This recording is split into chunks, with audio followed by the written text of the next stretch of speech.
শেষ রক্ষা হলো না।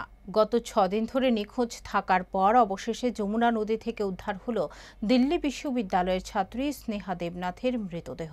রবিবার পূর্ব দিল্লির গীতা কলোনির কাছে নদীতে ভাসতে দেখা যায় 19 বছর বয়সী এই ছাত্রীর পচা গলা দেহ। এই ঘটনার তদন্তে একটি সুইসাইড নোট উদ্ধার করেছে পুলিশ। আমি নিজেকে ব্যর্থ ও বোঝা মনে করতাম। এভাবে বেঁচে থাকা আর সহ্য হচ্ছিল না। আরও লেখা হয়েছে, আমি সিগনেচার ব্রিজ থেকে ঝাঁপ দিয়ে নিজের জীবন শেষ করার সিদ্ধান্ত নিয়েছিলাম। ঠিক এই লেখাটাই পাওয়া গেছে দিল্লি বিশ্ববিদ্যালয়ের ছাত্রী স্নেহা দেবনাথের কাছ থেকে। 19 বছর বয়সী স্নেহা দেবনাথ আত্মারাম সনাতন ধর্ম কলেজে বিএসসি গণিত বিভাগে 2য় বর্ষের ছাত্রী ছিলেন। তার পরিবার দক্ষিণ দিল্লির পরিবেশ কমপ্লেক্সে বসবাস করত।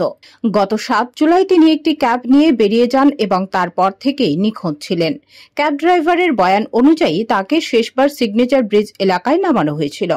মেয়ের সন্ধানে পরিবারের তরফ থেকে নিখোঁজ ডায়েরি করা হয় এবং স্নেহার ফোনের শেষ লোকেশন বিশ্লেষণ করে পুলিশ অনুসন্ধান করে। কয়েকজন প্রত্যক্ষদর্শী জানিয়েছেন যে একটি মেয়েকে ওই দিন ব্রিজের ধারে একা দাঁড়িয়ে থাকতে দেখা গিয়েছিল।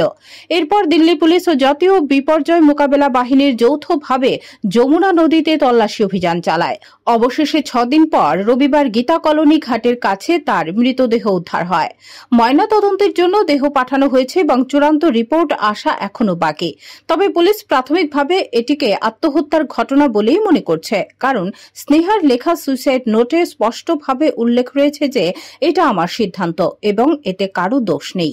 এই হৃদয় বিদারক ঘটনার পরিপ্রেক্ষিতে ত্রিপুরার মুখ্যমন্ত্রী ডক্টর মানিক সাহা গভীর শোক প্রকাশ করেছেন। তিনি বলেছেন, স্নেহার মতো এমন সম্ভাবনাময়ী তরুণী, এমন করুণ পরিণতি আমাদের সকলকে নাড়া দিয়েছে। তিনি দিল্লি ত্রিপুরা ভবনকে নির্দেশ দিয়েছেন যাতে স্নেহার পরিবারের পাশে দাঁড়ানো হয় এবং প্রশাসনিক সহায়তা নিশ্চিত করা হয়। Bureau report, headlines Tripura national.